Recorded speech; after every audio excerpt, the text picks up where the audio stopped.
尊敬的科维尼·卡瑟维利总理阁下，尊敬的各位总理、副总理、部长、副部长、各位行长、女士们、先生们、朋友们，大家上午好。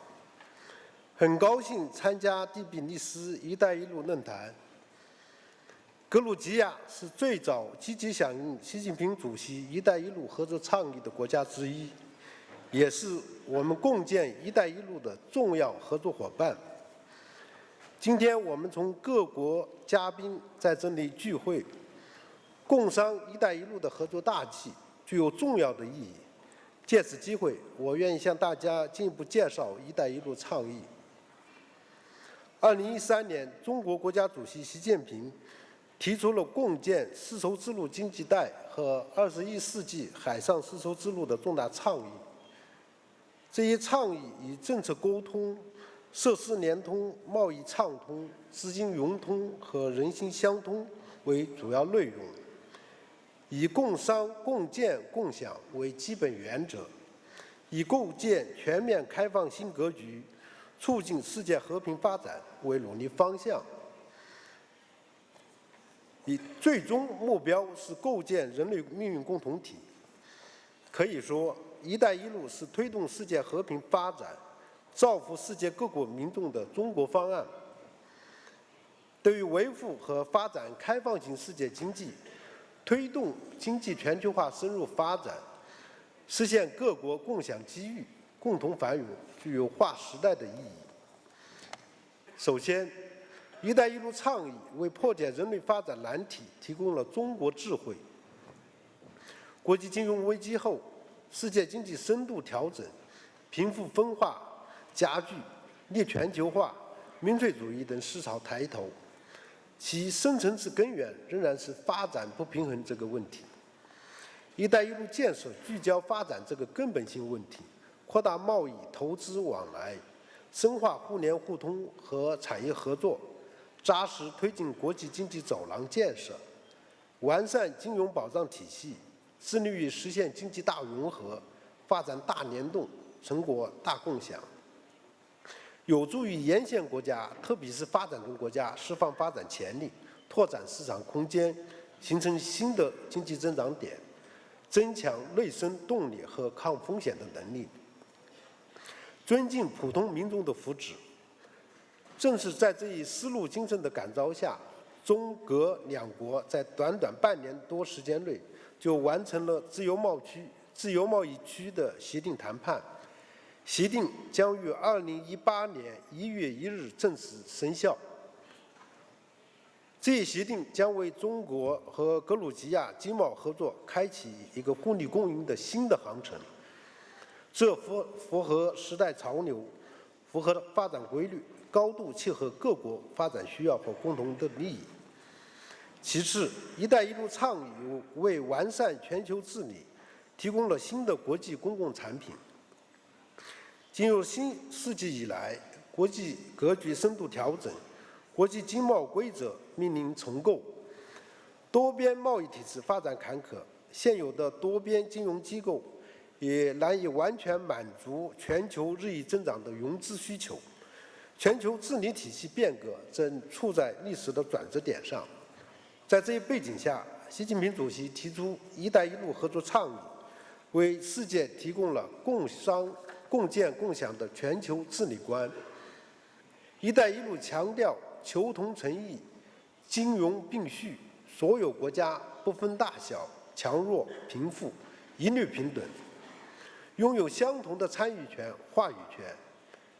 坚持不搞封闭的小圈子，更不具有排他性，对所有国家或经济体、国际组织、区域合作机制和民间机构开放，坚持继承创新，主动作为，推动现有的国际秩序、国际规则增量改革，把文明多样性和各国的差异性转化为促进发展的活力与动力，充分彰显了同舟共济、全责共担的人类命运共同体意识。第三，“一带一路”建设已成为新时代的中国与世界共同开放发展的伟大实践。“一带一路”倡议得到了世界140多个国家和80多个国际组织的积极支持和参与，共建“一带一路”相关内容也容纳进了联合国大会、联合国安理会等重要决议。4年多来，中国企业对沿线国家投资累计600亿美元，贸易总额近4万亿美元。其中，中老铁路、卡拉奇高速公路、肯尼亚蒙内铁路等一大批互联互通项目顺利实施。“一带一路”金融合作网络颇具规模，各领域人文交流深入开展，合作领域不断扩大，合作层次不断提升，给各国人民带来了实实在在的好处。在今年5月，中国成功主办首届“一带一路”国际合作高峰论坛，成果丰硕，影响深远，成为新时期推动全球发展合作的机制化新平台。习近平主席宣布了一系列重大的合作举措，指明了建设和平之路、繁荣之路、开放之路、创新之路、文明之路的新方向，体现了中国携手各方推进“一带一路”建设的积极态度和大国担当，得到了国内外各界的高度评价和广泛认同。“一带一路”建设步入了新阶段，迈上了新台阶，展现出合作共赢的巨大潜力和广阔前景。女士们、先生们、朋友们，上个月，中国共产党第19次全国代表大会在北京顺利召开，开启了发展更高层次开放型经济的新征程，描绘了深入推进“一带一路”建设的新蓝图。中国对外开放的步伐不会停滞，推进“一带一路”建设的信心和决心不会动摇。总之，我们愿与各方一道，让更多的国家搭上中国发展的快车，为世界贸易和投资增长注入新的动力，推动经济全球化朝着更加开放、更加包容、更加普惠、更加均衡的方向发展。谢谢大家。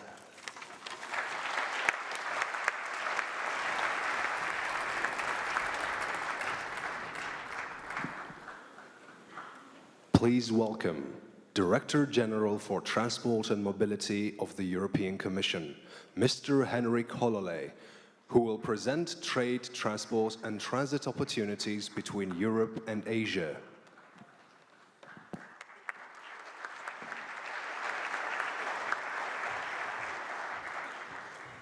Your Excellency, Prime Minister of Georgia, Mr. Kvirikashvili, distinguished Prime Ministers, Deputy Prime Ministers, Ministers, Ambassadors, Your Excellencies, dear friends. It's a truly great honor for me to speak on behalf of the European Commission in front of such a distinguished audience and to address a topic of great importance, the improved connectivity between Europe and Asia. And let me say, Prime Minister Kvirikashvili, how wonderful it is to be back in fabulous Tbilisi.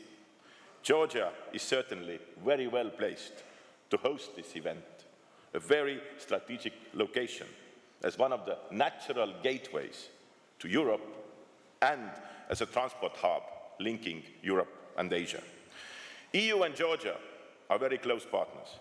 We have a positive political agenda through the implementation of the association agreement, and the EU is also the largest trade partner of Georgia with more than 30% of share of its overall trade. We provide about 120 million per year as grants in assistance, and our bank, the European Investment Bank, is the key financing institution of transport infrastructure here. Georgia and the EU are also important partners in the transport sector. This sector is of particular importance as this is the vehicle to bring people and businesses closer to each other and to bring the real benefits of connectivity. Georgia is also a role model of successful approximation to EU rules, standards and principles. It is essential to safeguard the rule of law and level playing field to all living and doing business in Georgia. I personally come from a country like yours, which will celebrate its 100th anniversary next year. And my country has already followed this European path. The road may be long, bumpy, and challenging at times, but the rewards are also incremental. Already today, your resolve has brought openness to foreign investors and fair, transparent bidding procedures.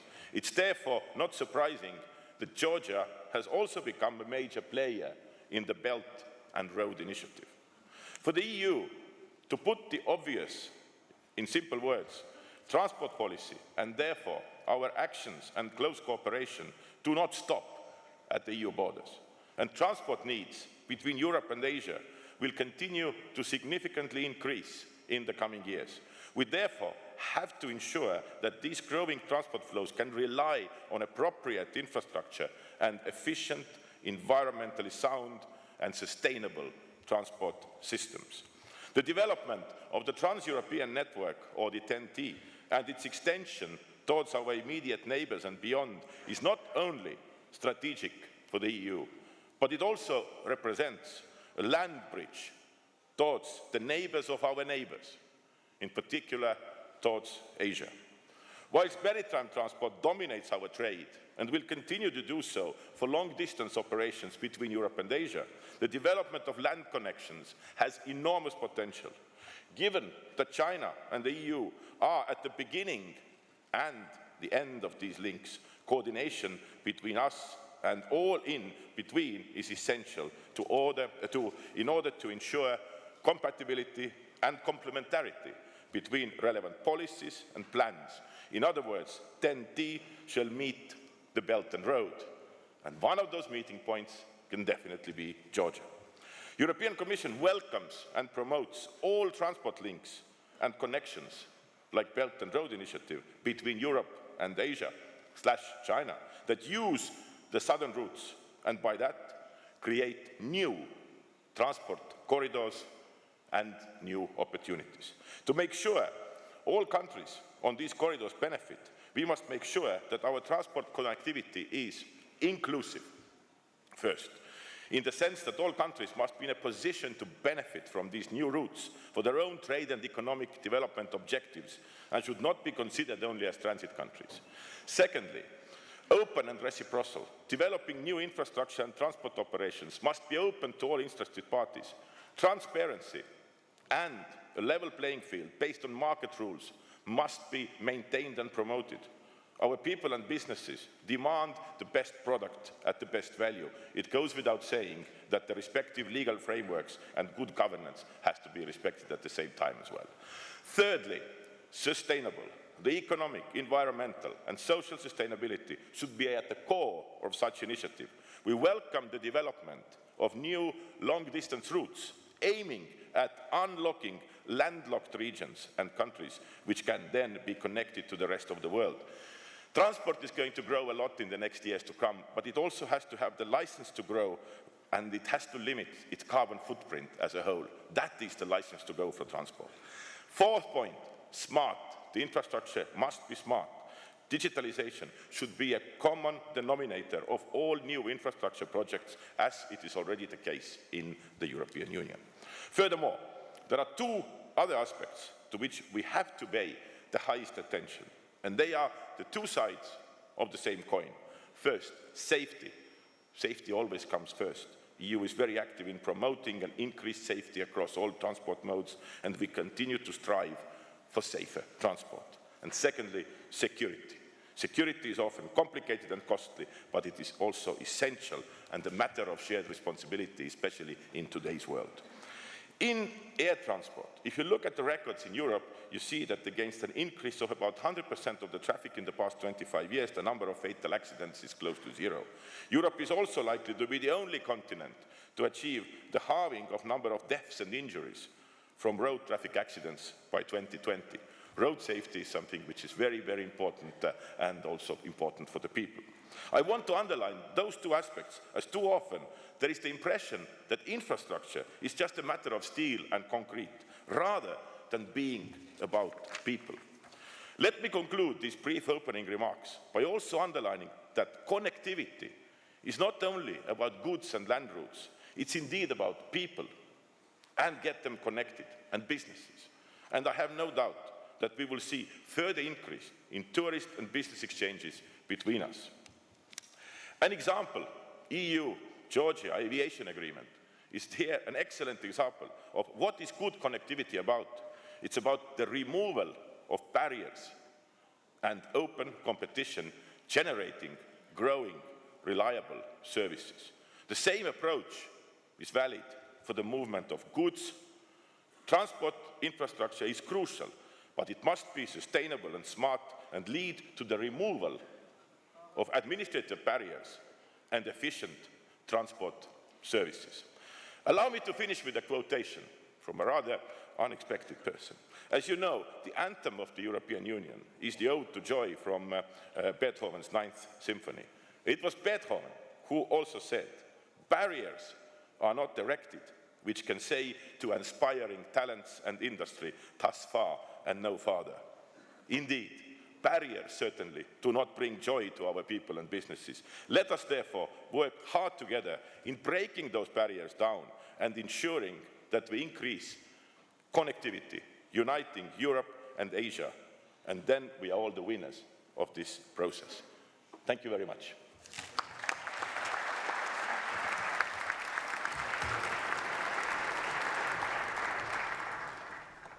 As for our next presenter, Dr. Anil Kumar Gupta is widely regarded as one of the world's leading experts on strategy and globalization.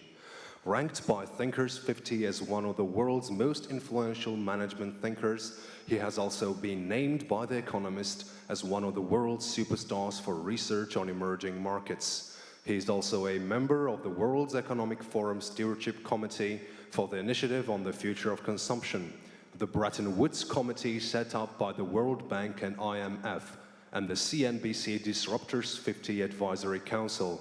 Ladies and gentlemen, please welcome Dr. Anil Gupta, who will give a keynote speech and be a moderator of a high-level dialogue on Belt and Road Connectivity for Stability panel.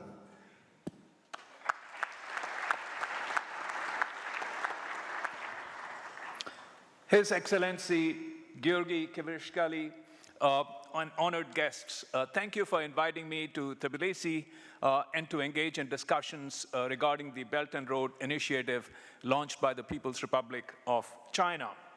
I would like to start by congratulating Georgia and its far-sighted leaders for the number 9 ranking in the latest World Bank's Ease of Doing Business report.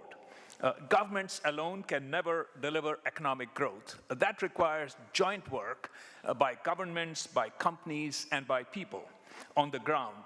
That's why it's crucial that companies and entrepreneurs find an ever-growing set of opportunities and an ever-declining set of hurdles.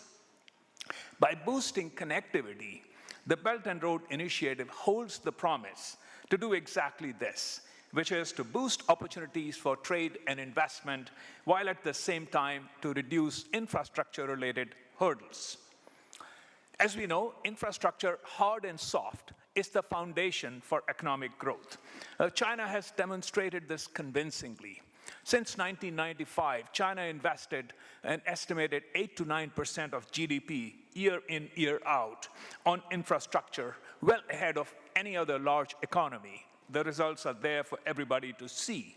The Belt and Road Initiative is China's roadmap to take its experience to the rest of Asia, to Eurasia region, and possibly also to Africa. China certainly has the experience, the skills and capabilities, and the capital to help convert this ambition into reality.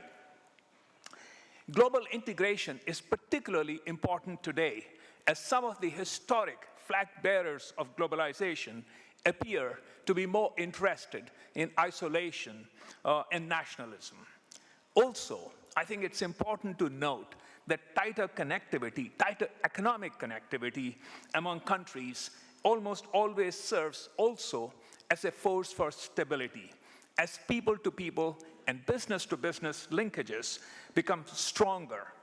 They promote mutual understanding and minimize the emergence, certainly reduce the emergence of non-economic tensions. China has rightly positioned the BRI as a win-win proposition for partner countries. Without a win-win approach, it is easy to see how unexpected economic or political impediments could emerge that could, in fact, seriously challenge the realization of the Belt and Road Initiative's ambitions.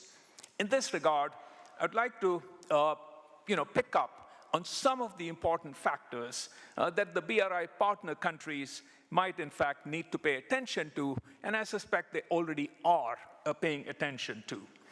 First, the economics of infrastructure. So if you look at returns from infrastructure investment, typically actually tend to be not just direct from that particular road or rail or port, but also indirect to the rest of the economy. And in fact, these investments tend to be long-term.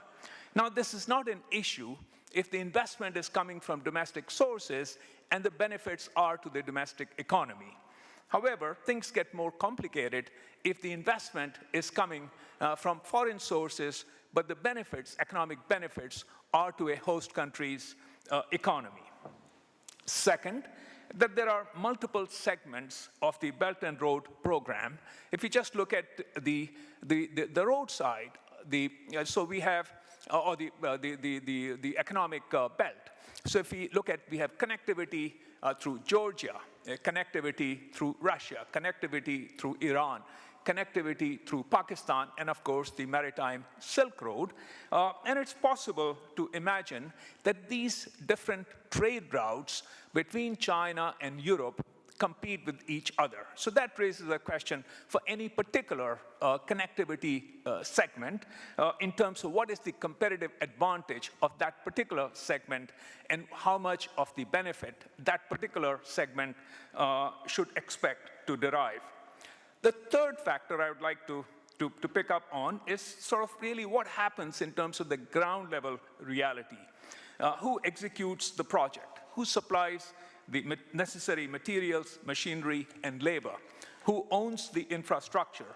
Who has what rights for the use of the infrastructure? And the reason I pick up these questions is because while host countries must always welcome infrastructure development, it's also critical that the infrastructure development be accompanied by an upgrading of institutional capabilities, company capabilities, and people's skills. The latter can be at risk if all of the work is done by foreign entities. The fourth I would like to pick up is the monetization of the infrastructure. Connectivity is an excellent foundation, but also we need to build a beautiful house on top of that connectivity. By that, what I mean is that once we have the connectivity established, what does it do to the economy's productive capacity for the production of goods, for production of services, for value addition within the domestic economy, for exports, and for actually improving the trade balance? Because one could imagine that connectivity could, in certain circumstances, actually worsen the trade balance. And so those are things that certainly a host country would need to pay attention to. The last point I pick up is in terms of what is the role of international financial institutions as co-investors. So the estimated 1 trillion over perhaps 10 years or 10 plus years, it's unlikely that all of that investment will come from China. China certainly could do that, but if you look at the statements from China, likelihood is very high that there would be co-investment by international financial institutions like the EBRD, like ADB and others, perhaps also from the private sector, like insurance companies, pension funds, maybe of course, on the government side, sovereign wealth funds, and that play alongside investments from China. So what will be the impact of these co-investors on questions such as economic viability, transparency, environmental sustainability, and labor rights? I have no doubt that partner countries are well aware of these and other factors, And given the fundamental value of greater connectivity and the complementarities between China and the partner countries, I'm actually extremely optimistic that 10 to 15 years from now, we will look back and see the Belt and Road program, the Belt and Road Initiative, as one of the most transformational developments of the early part of this century. Ladies and gentlemen, thank you very much. Let me now introduce the distinguished panelists and invite them to share their views regarding how to make the Belt and Road Initiative a truly win-win program for all the countries involved.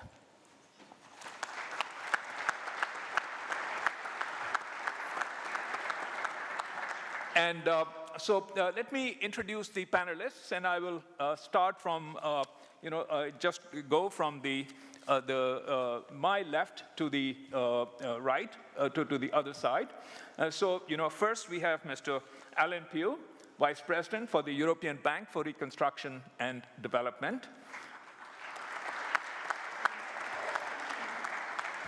Next to Mr. Pugh is His Excellency Karl Erjavec, Vice Prime Minister and Minister for Foreign Affairs for Slovenia.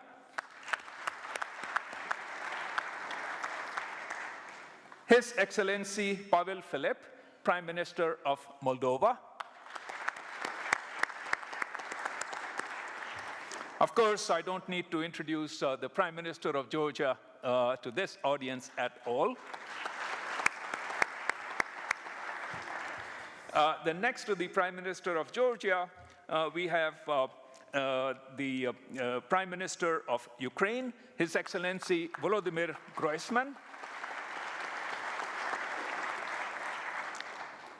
Next to him is His Excellency Yerbolat Dosayev, the Deputy Prime Minister from Kazakhstan.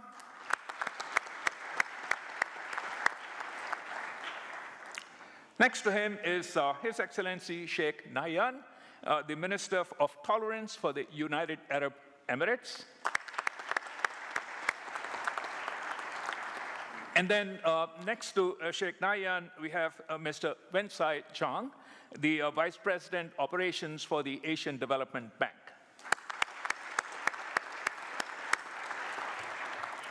Now, if I may invite His Excellency Pavel Filip, Prime Minister of Moldova, to share his opening remarks.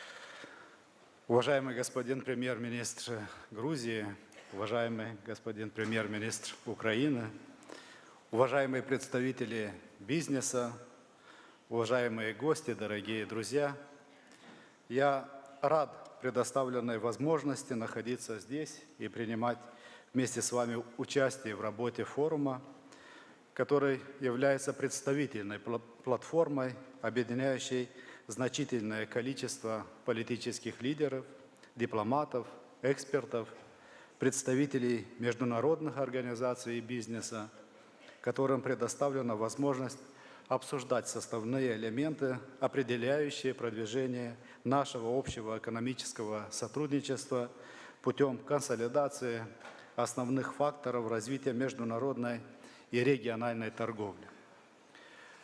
В настоящее время перед правительством Республики Молдова, да, я думаю, что перед любым правительством стоит сложная задача обеспечения устойчивого развития страны.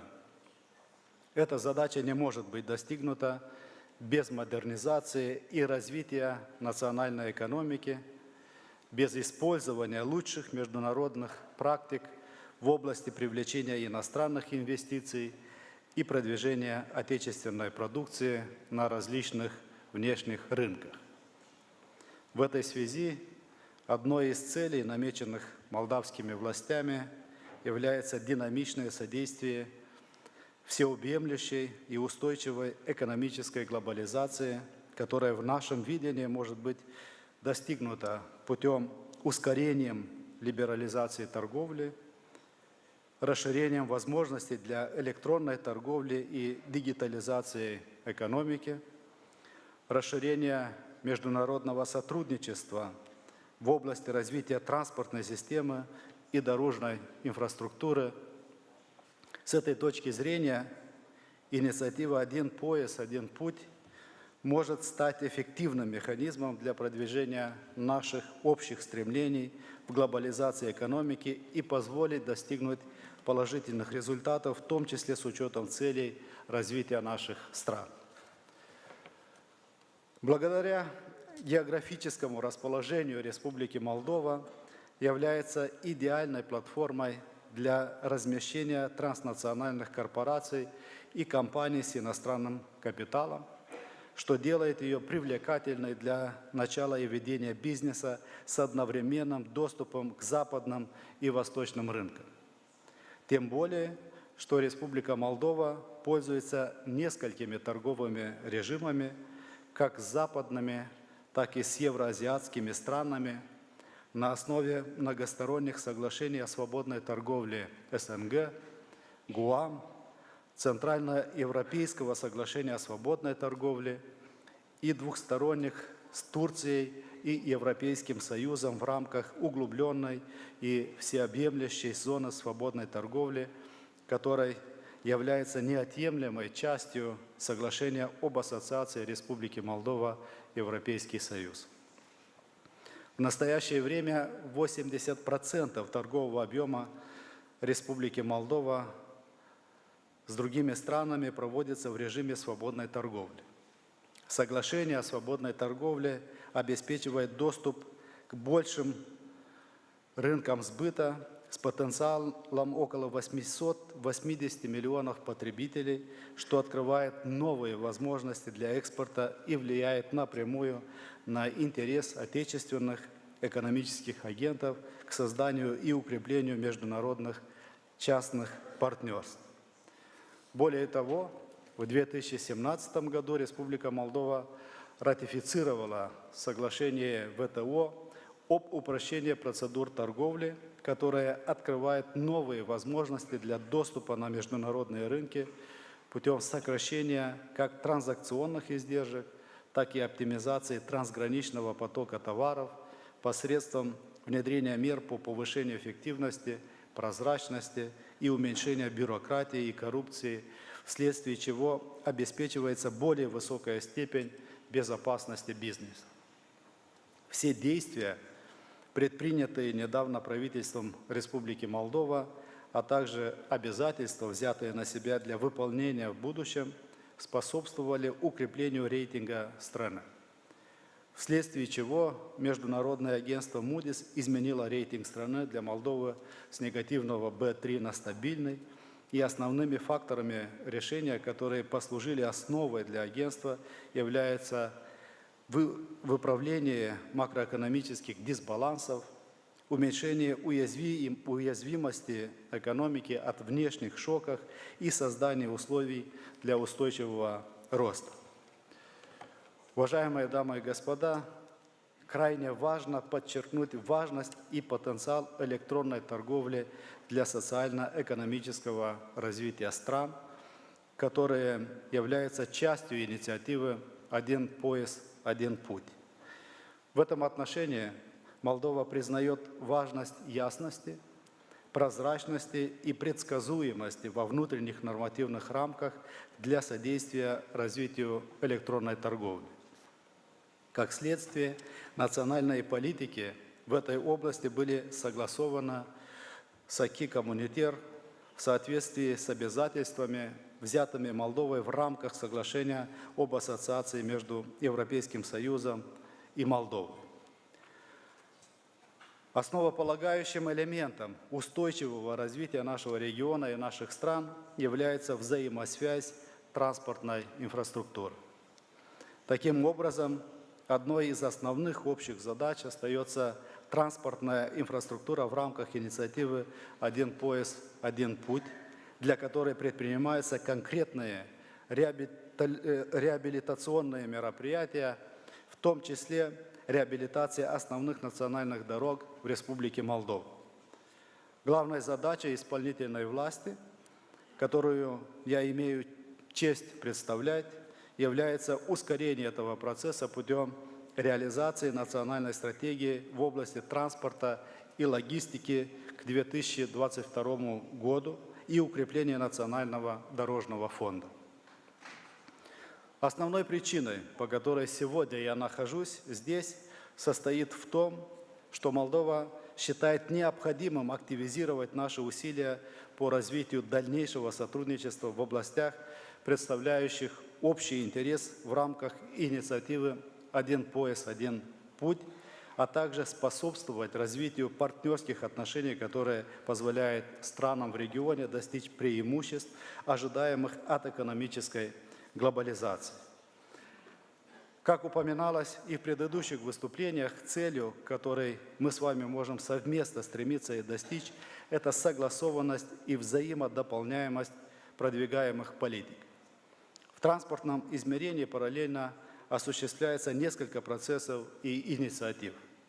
На прошлой неделе в Брюсселе на саммите Восточного партнерства мы договорились о дорожной карте, которая связана с европейской сетью TNT. Это важный шаг. Интеграция и максимизация коридоров обеспечивает оживление торговли, устраняет барьеры и так называемые узкие места в международных цепях. В следующем году мы намерены пойти дальше в этих условиях. В 2018 году Республика Молдова будет председательствовать в ГУАМ, взяв на себя мандат от своих грузинских коллег, которые были очень успешны. Я думаю, что это будет благоприятным поводом для содействия в разработке и применении концепции транспортного коридора ГУАМ и его интеграции в инициативу «Один пояс, один путь» после того, как он был запущен 10 лет назад на саммите ГУАМ в Баку.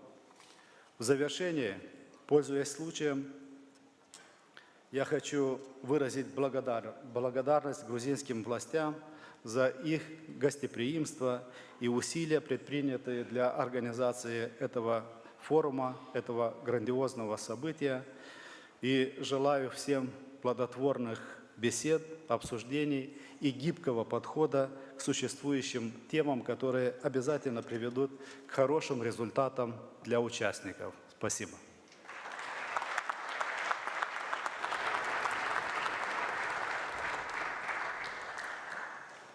Thank you very much, His Excellency Pavel Filip. And I would now like to invite the Prime Minister of Ukraine, His Excellency Volodymyr Groysman, to share his comments.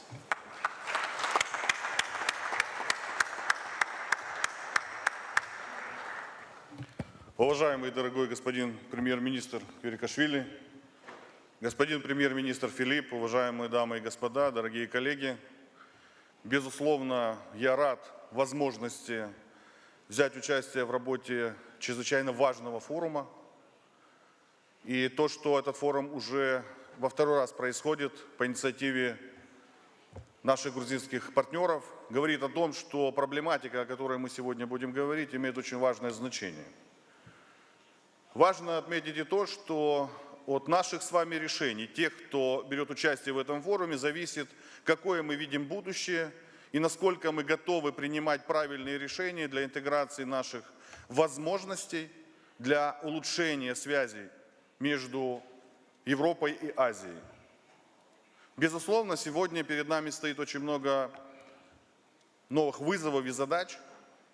Мы понимаем, что в будущем торговля будет более либерализована во всех ее направлениях, и нам нужно сделать все для того, чтобы инфраструктура наших стран, регуляции были максимально синхронизированы для того, чтобы обеспечить высокое качество, оптимальные сроки, высокий уровень безопасности для перемещения товаров.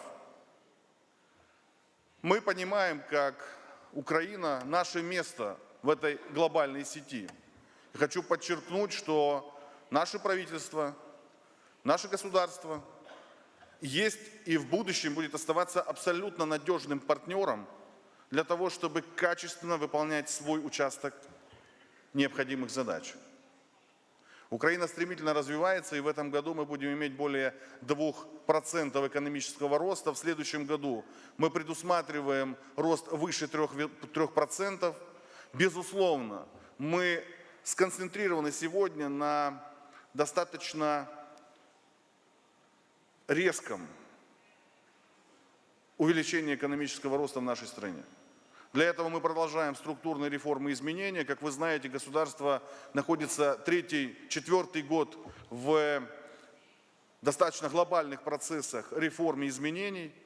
И, безусловно, в краткосрочной и долгосрочной перспективе мы обеспечим устойчивое развитие и рост. Мы с 1 сентября вступило в действие соглашение про ассоциацию с Европейским Союзом. Более года действует соглашение про зону свободной торговли с Европейским Союзом. И уже за этот год мы имеем рост украинского экспорта товаров на рынке Европейского Союза свыше 10%, а доля экспорта в Европу уже составляет 40%. Это требует от нас абсолютно четкого фокуса на инвестициях в инфраструктуру. И хочу подчеркнуть, что уже несколько лет мы в нашем фокусе сконцентрированы на том, чтобы улучшить инфраструктуру нашего государства. И мы занимаемся сегодня восстановлением и реконструкцией строительства украинских дорог, модернизацией украинской железной дороги. И мы абсолютно открыты для дальнейшего взаимодействия с нашими партнерами, для того, чтобы улучшить качество связей транспортно-логистических между нашими странами. И более того, в рамках единого коридора. Хочу также подчеркнуть, что мы и дальше будем сконцентрированы на том, чтобы соответствовала регуляции Украины, соответствовали высоким европейским и мировым стандартам. Наша задача – качественная дерегуляция, полная синхронизация наших норм с всеми участниками этого пути. И мы и дальше будем все делать для того, чтобы наши потенциальные возможности, наше размещение географическое, в том числе стоит отметить и то, что 6 интернациональных коридоров проходят сегодня через Украину, чтобы наша инфраструктура была готова к увеличению перемещения товаров и грузов. Безусловно, очень важно будут результаты сегодняшнего форума. И я убежден в том, что те рекомендации, которые будут выработаны на панелях, станут для нас дорожной картой необходимых изменений, чтобы на 3-м форуме могли подвести итоги и посмотреть на то, в каком состоянии находится наше сотрудничество. Еще раз хочу, уважаемые дамы и господа, поблагодарить за такую возможность присутствия сегодня нашей делегации в участии этого форума. Хочу, безусловно, высказать свое восхищение прекрасной, дружественной Грузией. Мы рады тем успехам, которые демонстрирует сегодня экономика, правительство в рамках необходимых реформ. И также я убежден, что ваше лидерство в регионе совместно с нашими партнерами будет обеспечивать нам очень качественное экономическое развитие. Мы будем и далее прилагать усилия для того, чтобы быть надежными, качественными, конкурентными партнерами. Поэтому всем желаю качественной работы, качественных дискуссий и, безусловно, рекомендаций, которые необходимы для улучшения наших связей Европы и Азии. Спасибо, дамы и господа.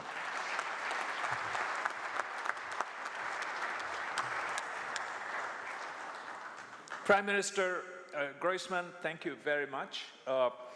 Let me now invite His Excellency Yerbolat Dosayev, Deputy Prime Minister from Kazakhstan.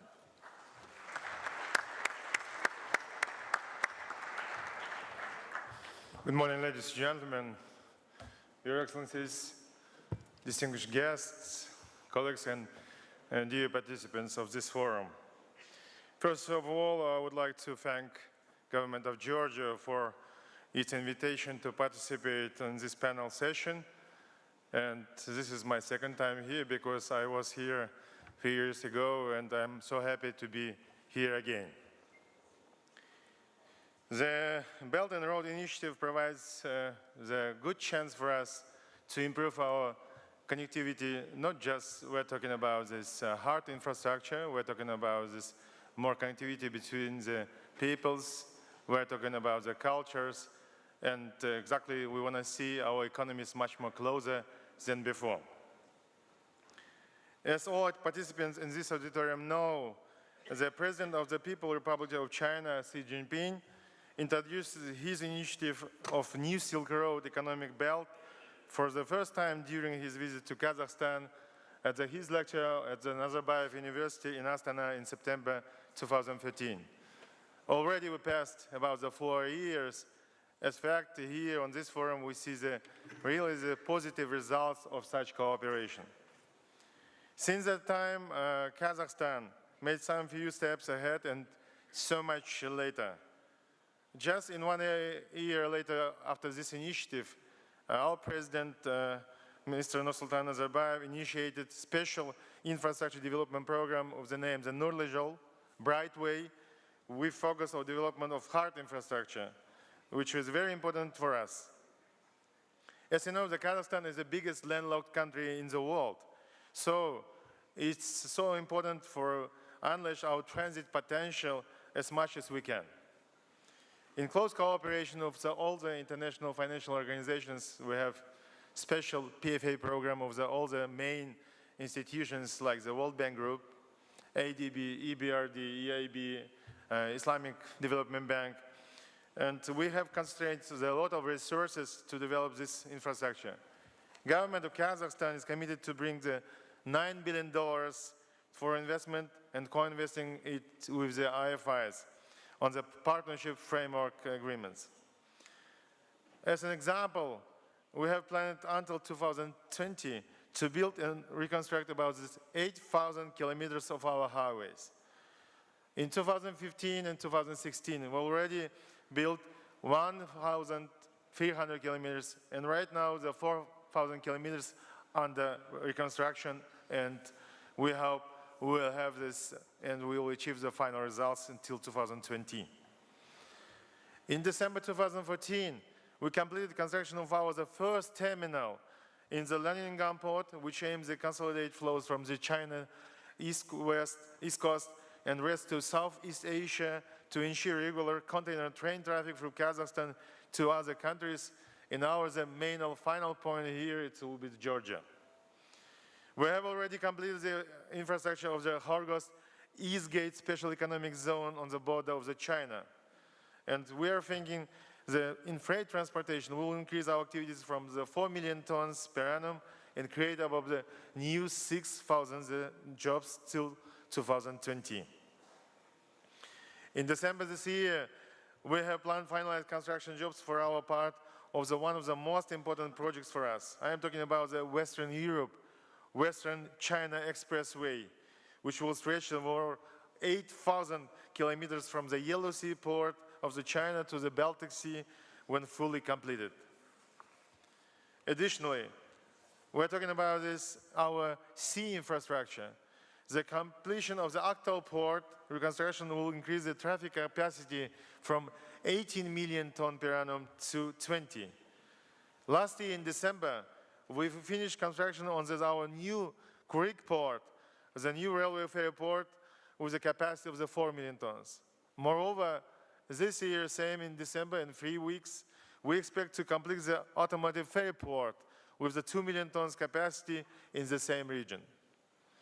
Kazakhstan actively participates in the development of the Trans-Caspian International Transport Corridor beginning from 2016. As you know, in October this year, the Baku-Tbilisi-Kars railway was opened.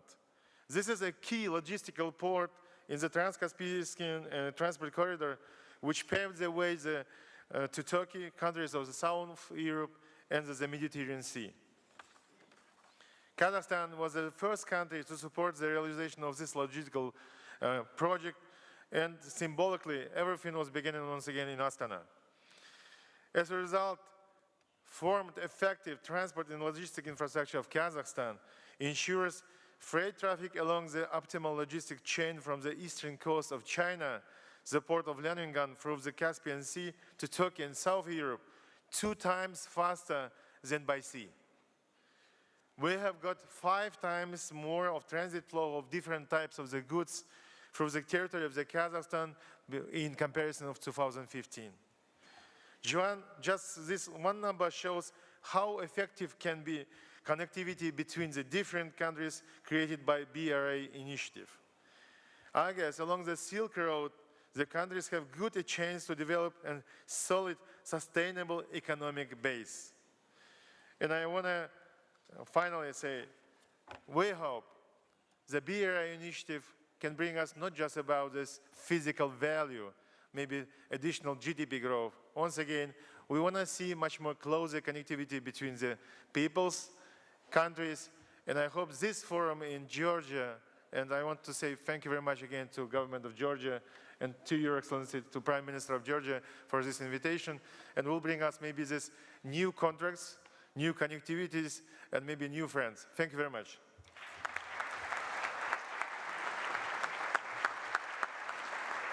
Thank you very much, Deputy Prime Minister Dosayev. I would like to now invite His Excellency Karl Erjavec, Vice Prime Minister and Minister of Foreign Affairs for Slovenia. Thank you, distinguished Prime Minister Kvirikashvili, distinguished high officials, representatives of international organizations, Excellencies, ladies and gentlemen, dear friends. It's an honor for me to speak at this forum. This is an important platform for discussion on many important issues related to trade and investment, but also to infrastructure, transport, energy, and people-to-people contacts across the wider region. The Tbilisi Belt and Road Forum is organized in Georgia for the second time. This proves the country's strategic position at the heart of the changing Eurasia. This time, the forum also deals with China Belt and Road Initiative, which is bound to affect billions across Asia and Europe, but also Africa.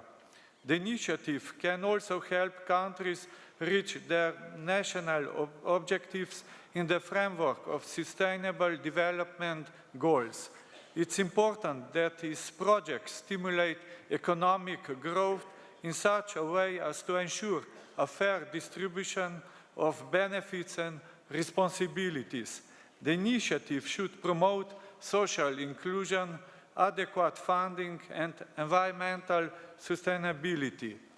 As an EU member state, Slovenia has always been open to enhancing cooperation aimed at promoting investment, better connectivity, and sustainable development, and seeking new opportunities for fair and inclusive trade. I welcome the intention of the initiative to renew land corridors and improve maritime connectivity. Let me mention that the Slovenian Port of Koper offers the easiest access to the sea for Central and Eastern European countries. For Asian countries, this is also the easiest way to access Central European markets.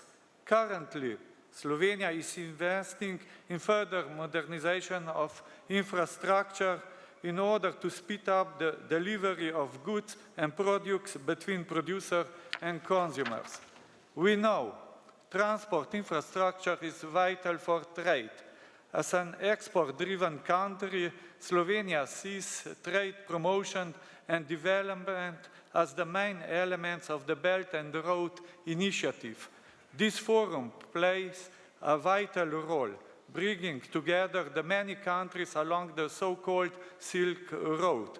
South Caucasus is of strategic significance because it lies at a vital crossroads between East and West, North and South. International trade is the foundation of global economy and the engine of economic growth. Slovenia is a small, open economy. Our economic growth relies mostly on export. We see great opportunities in the Belt and the road markets. This is why I am glad that so many representatives of Slovenian companies are here and will participate in B2B meetings. They come from different sectors such as pharmacy, construction, sport equipment, and others. Slovenia is an active member of the 16+1 initiative, where we coordinate the mechanism for cooperation in forestry. Yesterday, at the 610+1 summit in Budapest, Slovenia signed the Memorandum of Understanding on the Belt and Road Initiative. In this way, it recognized the increased relevance of the initiative and the benefits of synergies it creates. Ladies and gentlemen, it's a great pleasure for me to have this opportunity to pay an official visit to Tbilisi. Slovenia and Georgia have many things in common. We have developed excellent relations, and I am convinced that our economic collaboration can keep growing.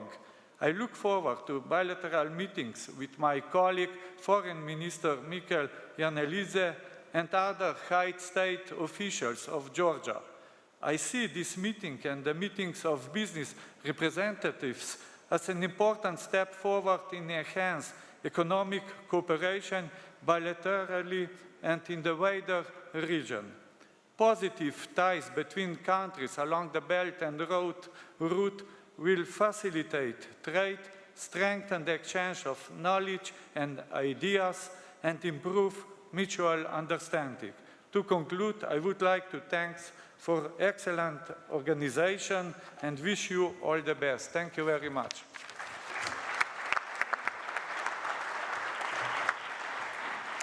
Thank you very much, Vice Prime Minister Karl Erjavec from Slovenia. I would now like to invite His Excellency Sheikh Nahyan, Minister of Tolerance for the UAE.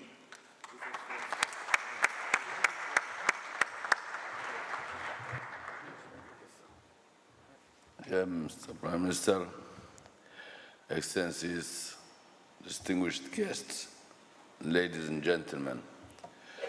First, excuse my voice, so I have a sore throat and you might not hear it properly.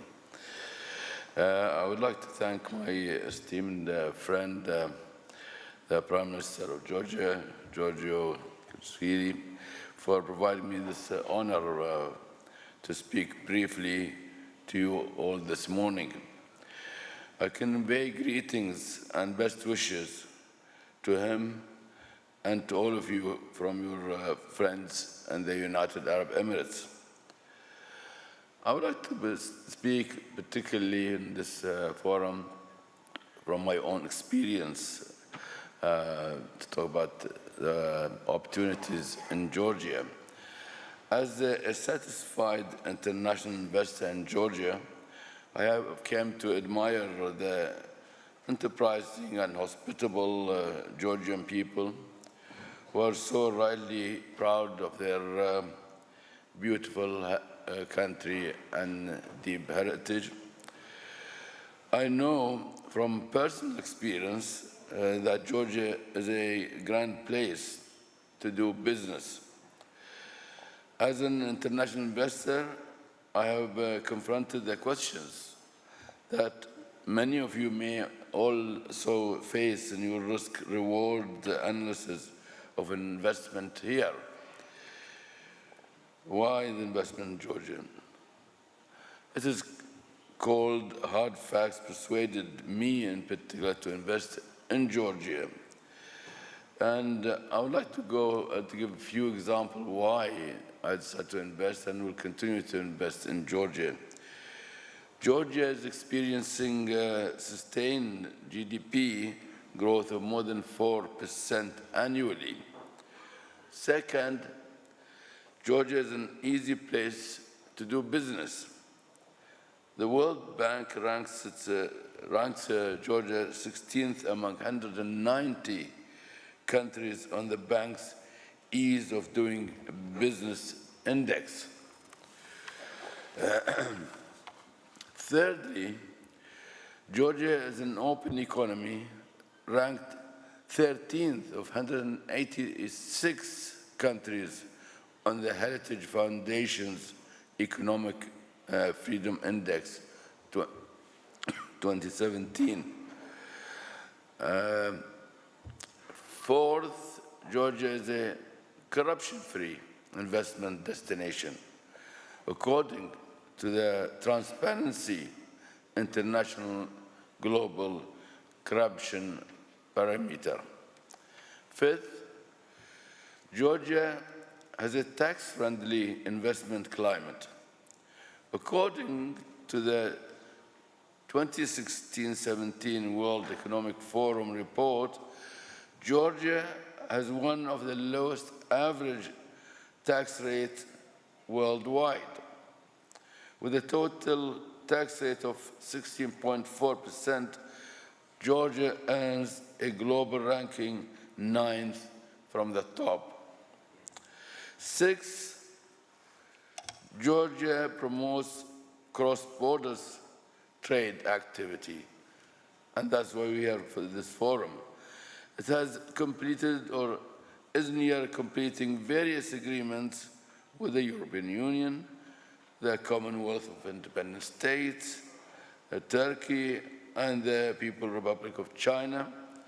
Those agreements all promote trade and in some cases establish free trade. Seventh, Georgia occupies a strategic location along legendary Silk Road, part of the belt that traverses Central Asia and the Caucasus. At the crossroads of Europe and Asia, Georgia bridges the two regions and provides the shortest route for transportation of goods. Eighth, Georgia is a destination deeply desired by tourists. Among other attractions, Georgia beaches, mountains, and spa and wellness resorts enchant visitors, and as we have all discovered, I'm sure all of us, the delicious food as well. Ninth and most important, in my view, Georgia is blessed with able human resources. It has leaders who are dynamic and visionary, and also compassionate and caring. There is a strong national commitment in Georgia to ensure that its citizens live well and that they have the right education and human development that lets them develop their God-given talents and abilities. Those facts made me a fan of Georgia and its business and investment opportunities. I admire as well my friends in the government of Georgia for sponsoring the second major event aiming to leverage trade opportunities that are emerging from the China Belt and Road Project. This year, Tbilisi Belt and Road Forum provides the opportunity for the foreign investors to come together and examine potential projects carefully. I congratulate the forum organizers for their choice of industries and sectors that will receive targeted expert focus. I applaud the Prime Minister for making available so much of his time and that of his important economic ministers so that the forum participants can learn as much as possible about the many exciting projects outlined in the investment catalog.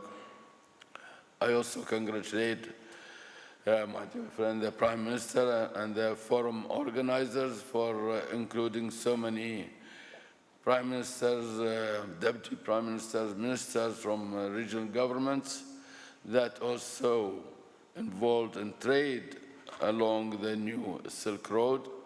Their presence and interest comfort potential investors, alert to the possibilities of intra-regional trade and development.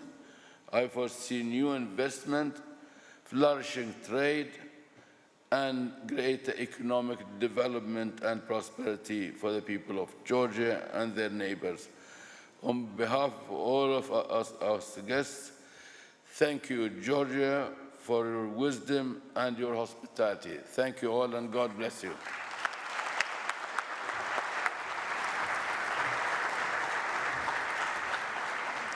His Excellency Sheikh Nayan, thank you very much. Allow me to now invite Mr. Winsai Zhang, the Vice President Operations from the Asian Development Bank.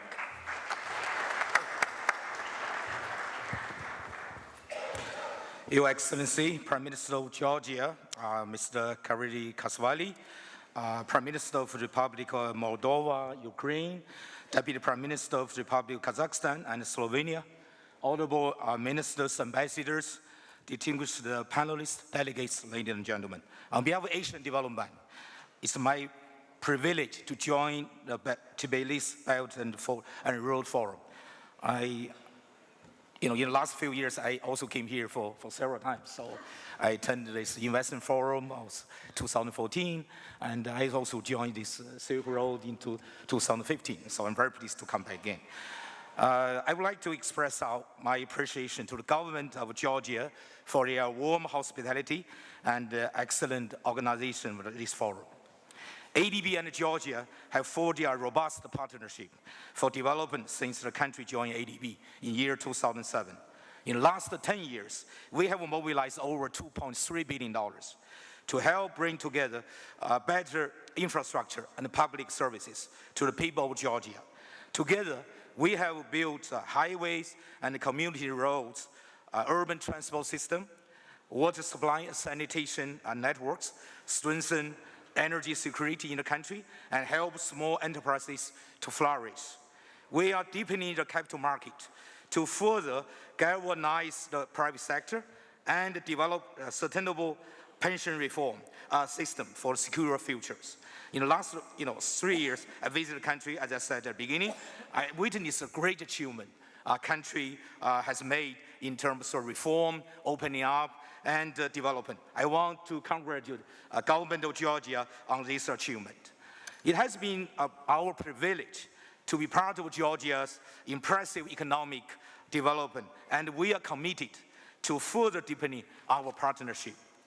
Distinguished participants, supporting regional economic cooperation is our key mandate and ADB's charter. Since the early 1990s, ADB has promoted various regional cooperation programs, such as the Greater Mekong Sub-Region GMS program, the Central Asia Regional Economic Cooperation, or CAREC program, and the South Asia Sub-Regional Economic Cooperation program, like SASEC. Georgia joined the CAREC, C-A-R-E-C, in 2016. CAREC is now a member, is a partnership of 11 countries, promoting economic development through the cooperation. During its 16 years of operations, CAREC has financed over 180 regional connectivity projects, worth nearly $30 billion. Of this, ADB has financed $10.5 billion. A new CAREC strategy leading to the 2030 was recently endorsed at the 16th CAREC Ministers Conference on the 27th October this year. Besides deepening cooperation in the existing priority areas such as transport, energy, trade, economic corridor development, CAREC 2030 seeks to support regional cooperation activities in new areas, including agriculture and water, tourism, cross-border education and health services, and the financial sector. CAREC seeks to involve close collaboration among multilateral institutions, including the ADB, EBRD, IMF, Islamic Development Bank, UNDP, World Bank, and Asian Infrastructure Investment Bank, as well as bilateral development agencies. CAREC will also collaborate actively with the Belt and Road Initiative. Ladies and gentlemen, the Belt and Road Initiative presents an excellent opportunity to further promote connectivities across the Asia region and beyond, strengthen partnership among the countries, and help realize inclusive and sustainable development in all countries along the BRI roads. The BRI and ADB's regional cooperation program uphold common goals of promoting connectivity, fostering trade and customer cooperation, and strengthening mutual understanding and cross-learning between countries for shared prosperity. a synergistic approach between ADB's country and regional operations and the BRI to address the large development needs of the Asia region can be tremendously beneficial for all countries. In May 2017, a memorandum of understanding was signed between the People's Republic of China's Ministry of Finance and the 6 multilateral development banks, including ADB, aimed at exploring opportunities for collaboration with the BRI initiative.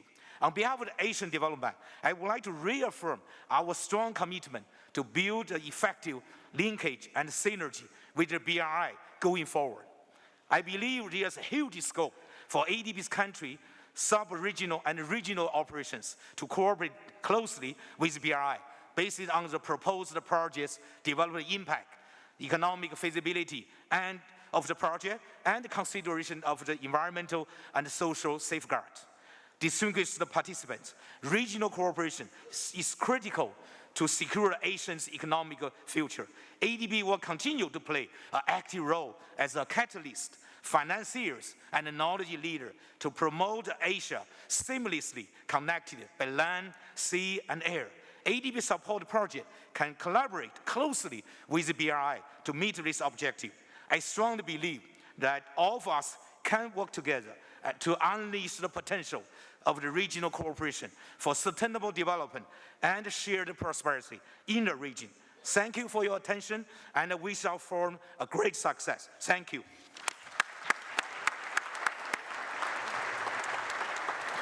Mr. Zhang, thank you very much. I would now like to invite Mr. Alan Pugh, Vice President for Banking from the EBRD.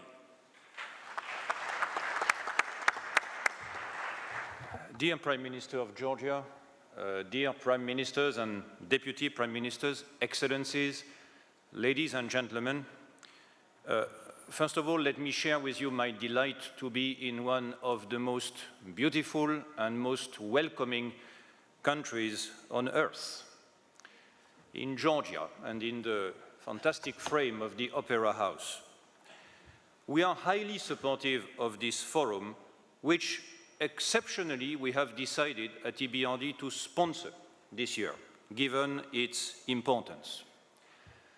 We are equally supportive of the long-term, broad vision offered by the Belt and Road Initiative with its 5 objectives relating to connectivity, and not only, as you know, to physical or financial connectivity, but also about connectivity between people. There is a cultural element in the Belt and Road Initiative which is very important in our view and was reminded by Minister Kiang Keming in his introductory speech. The BRI vision is entirely consistent with the EBRD mandate, consistent, 1, with our transition objectives, consistent, 2, with our sectoral coverage, infrastructure, energy, financial sector, real economy.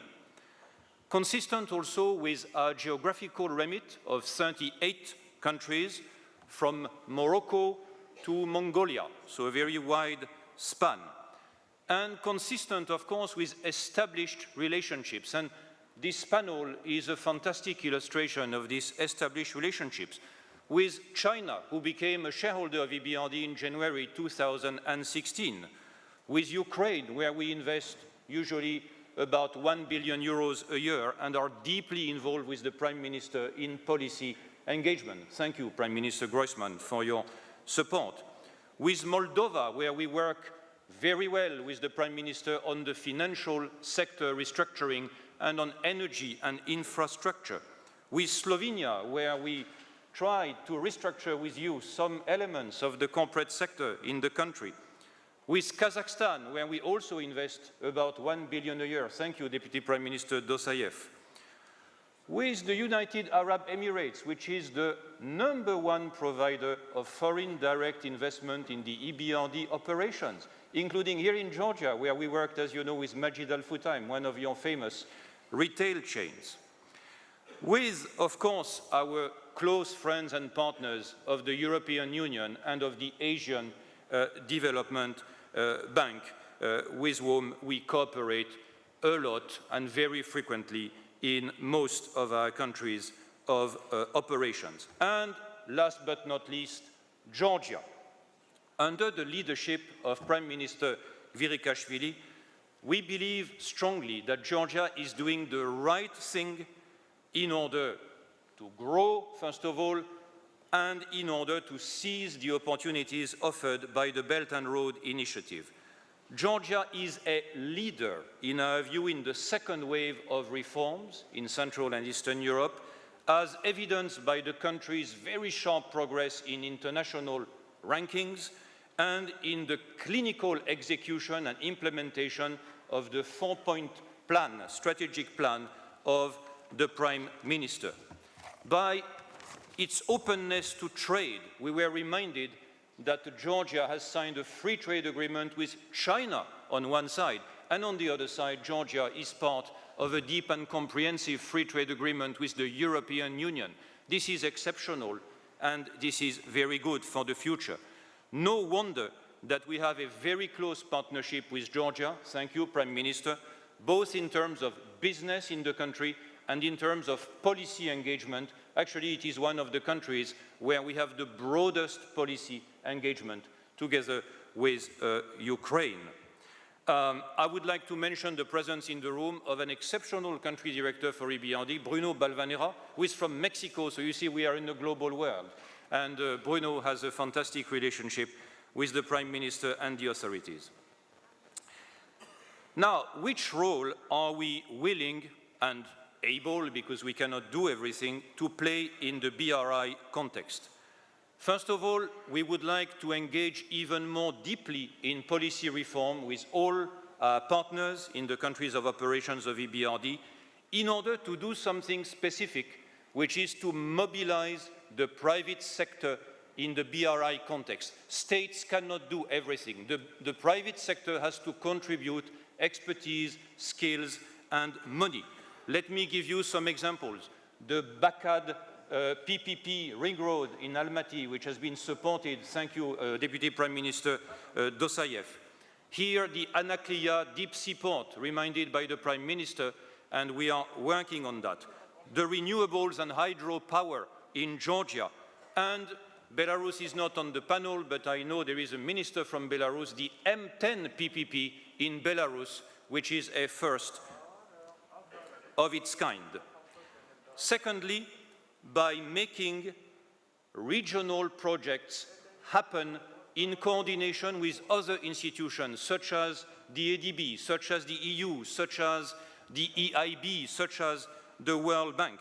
A few examples. You know that very recently, a few weeks ago, we signed our contribution of $500 million to the TANAP pipeline, the Southern Gas Corridor pipeline linking Azerbaijan and Turkey and Western Europe through Georgia. So this is, of course, a very important moment which has been hailed by the European Union.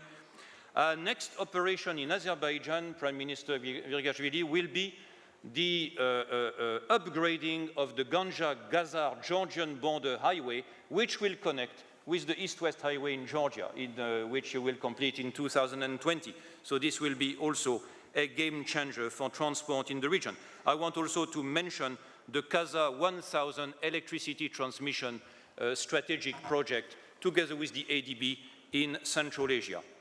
Finally, by using a considerable presence on the ground, the EBRD has 57 offices in 38 countries. So this is, of course, a big strength to promote co-investment with Chinese institutions. I want to mention recently first co-financing with the Asian Infrastructure Investment Bank in Tajikistan. It's a road which links Dushanbe and Uzbekistan and is a game changer in the region. I want to mention in your country, Prime Minister Groisman, a 200 megawatt wind farm in Ukraine with CMEC, a large Chinese company, and of course a lot of parallel financing with Chinese banks and trade facilitation with Chinese banks. Our co-investment with China already stands at more than 2 billion euros. I want to end up on a very practical note. All this will happen in the BRI if there is clinical project preparation and project implementation in order to convert ideas into reality on the ground and in order, at the end of the day, to change people's lives. Thank you very much.